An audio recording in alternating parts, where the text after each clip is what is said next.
Hello dear. अभी अभी हमने मतलब कौन सा यूनिट कंप्लीट किया है? Pharmacology and drug acting on peripheral nervous system का मतलब जनरल इंट्रोडक्शन पढ़ लिया। जनरल इंट्रोडक्शन आप इधर देख लिए, pharmacology and drug acting on peripheral nervous system का जो जो इंपॉर्टेंट पॉइंट था, इसमें सारा इंपॉर्टेंट 12 कितना पॉइंट था, 14 17 पॉइंट, 17 इंपॉर्टेंट पॉइंट था, सारा पॉइंट समझ लिए और पढ़ लिए। अब हम नेक्स्ट पॉइंट पढ़ते हैं। नेक्स्ट पॉइंट मतलब आप कह सकते हैं इस टॉपिक में देखा जाए तो पहला पॉइंट हमको पढ़ना organisation and function of autonomic nervous system. आइए देखते हैं। हाँ, तो टॉपिक क्या है? Organisation organisation and function of autonomic nervous system पहला पॉइंट है। इसमें पहला पॉइंट क्या है? Organisation and function of autonomic nervous system में क्लासिफिकेशन। नर्वस सिस्टम का क्लासिफिकेशन आप लोगों ने मतलब उसमें यूनिट फोर्थ में एचएपी के टॉपिक में देख लिया था। जैसा कि हम बताए थे, नर्वस सिस्टम इधर आप देख सकते हैं। नर्वस सिस्टम का classification: central nervous system divided into two पर ब्रेन और spinal cord, peripheral nervous system, फिर इसके बाद 4 पार्ट में डिवाइड हुआ था। ये सिंपैथेटिक, फिर क्या था? पैरासिम्पैथेटिक। यही आप ये वाला क्लासिफिकेशन लिख दीजिए, चाहे तो आप यहाँ पे ये वाला लिखिए, फार्माकोलॉजी में जो दिया गया है वो वाला, कोई दिक्कत नहीं, आप दोनों लिख सकते हो। Nervous system divided into 2 part: peripheral nervous system, central nervous system. Central nervous system आप ब्रेन और स्पाइनल कार्ड में आप दिखा सकते हैं। फिर पेरिफेरल नर्वस सिस्टम इफरेंट और कहा था अफरेंट में। फिर सोमैटिक नर्वस सिस्टम, सोमैटिक और autonomic nervous system, autonomic nervous historic में, पैरासिम्पैथेटिक और सिंपैथेटिक में। ठीक है ना, इतने पार्ट में डिवाइड होता है। फिर इंटेरिक न्यूरॉन का था cover the GIT, gastrointestinal tract, pancreas होता है, गाल ब्लैडर होता है, brain and gut, brain of gut को। फिर कंट्रोल करता है मोटिलिटी, एक्सोक्राइन और एंडोक्राइन सिक्रेशन को। आप एक काम करिए, आप इसके स्थान पे आप पूरा पूरा क्लासिफिकेशन एचएपी का लिख दीजिए। ठीक है ना, बस ये सब कहानी आपको लिखना नहीं पड़ेगा। ठीक, सेकेंड पॉइंट करता function of sympathetic and parasympathetic nervous system. Function of sympathetic nervous system और function of parasympathetic nervous system. अभी आप लोगों को जबकि हम एचएपी में पढ़ाए थे अच्छे से, sympathetic and parasympathetic nervous system आप यहाँ पे देख सकते हैं। ये वाला पॉइंट आप हूबहू आप इसको लिख सकते हो। सिंपैथिक, पैरासिम्पैथेटिक और सिंपैथेटिक नर्वस सिस्टम आप एचएपी का लिखो, चाहे तो फार्माकोलॉजी वाला लिखो, कोई दिक्कत नहीं है। आप देखिए कैसे लिखेंगे। देखिए इसमें क्या कर फार्माकोलॉजी में करे function of sympathetic nervous system.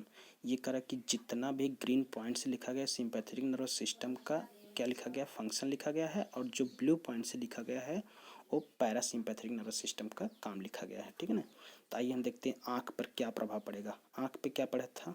People का डायलेट, जैसे जब कुत्ता, सिंपैथेटिक नर्वस सिस्टम क्या होता है? सिंपैथेटिक नर्वस सिस्टम में जैसे कोई बंदा, सिंपैथी यानी योर बॉडी, जब कोई हार्मोन्स या फिर आप न्यूरॉन आपकी बॉडी के प्रति सिंपैथी शो करे तो उसको बोलते हैं सिंपैथेटिक नर्वस सिस्टम। या फिर सिंपैथेटिक नर्वस सिस्टम कहता है कोई एडवर्स कंडीशन या फिर अनफेवरेबल कंडीशन से जब फेवरेबल कंडीशन में जाता है तो उस समय ये हार्मोन्स या फिर ये न्यूरॉन काम करता है आपकी बॉडी में।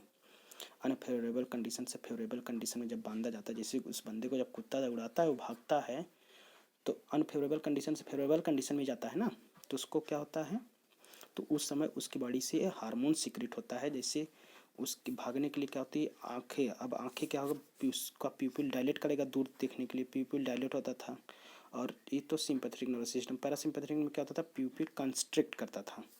आप इसको ऐसे लिखे थे। फिर ट्रैकियन ब्रोंकिया पे क्या प्रभाव पड़ता था? सिंपैथेटिक नर्वस सिस्टम में क्या होता था, डायलेट होता था, और पैरासिम्पैथेटिक नर्वस सिस्टम में कंस्ट्रिक्ट होता था। एक काम करो, आप इतना कहानी लिखने से अच्छा आप ये वाला लिख दो, sympathetic nervous system, parasympathetic nervous system. Sympathetic nervous system में आँख पर क्या प्रभाव पड़ता था?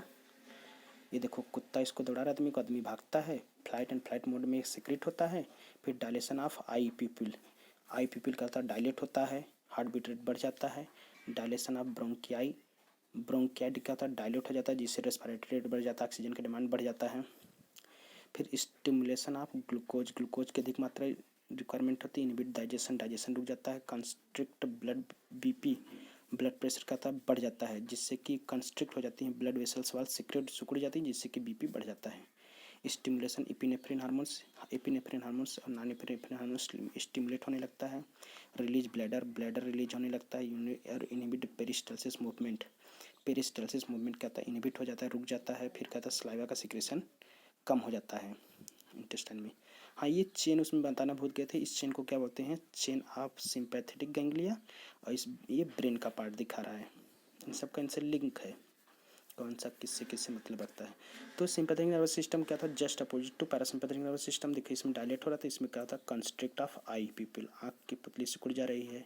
हार्ट बीट रेट में बढ़ता था, इसमें घटता था।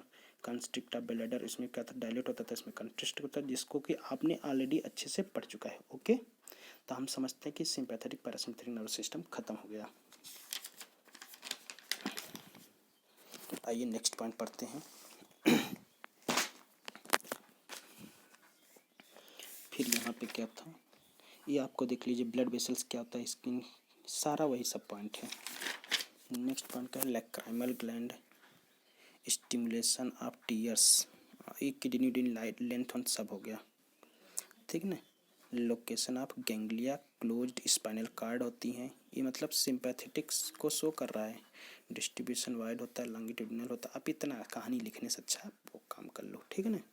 और फिर एक न्यूरॉन का स्ट्रक्चर छाप देना, ये वाला छापो, चाहे तो जो उसमें छापे थे वो अच्छा छपा वो भी छाप लीजिए। बस इस न्यूरॉन का, न्यूरॉन ऑफ सेल का स्ट्रक्चर ये वाला अच्छा, इससे अच्छा तो उसमें छपा था, वो वाला स्ट्रक्चर छाप लीजिए। डेंड्रान है, न्यूक्लियस है, साइटोप्लाज्म है, एक्सॉन है, एक्सोलेमा है, एक्सॉन एंड है। अच्छा है कि इसलिए हम नहीं चाहते कि वीडियो लंबा पड़े और आपको समझने में कोई दिक्कत हो। आपने इसको ऑलरेडी पढ़ चुका है, ठीक है ना, तो हम नहीं चाहते वीडियो ज़्यादा लंबा हो। ओके, धन्यवाद। अब हम लोग नेक्स्ट टॉपिक का स्टडी करेंगे अगले वीडियो में। टॉपिक का नाम फिलहाल देख रहे हैं, neurohumoral transmission in autonomic nervous system. Okay.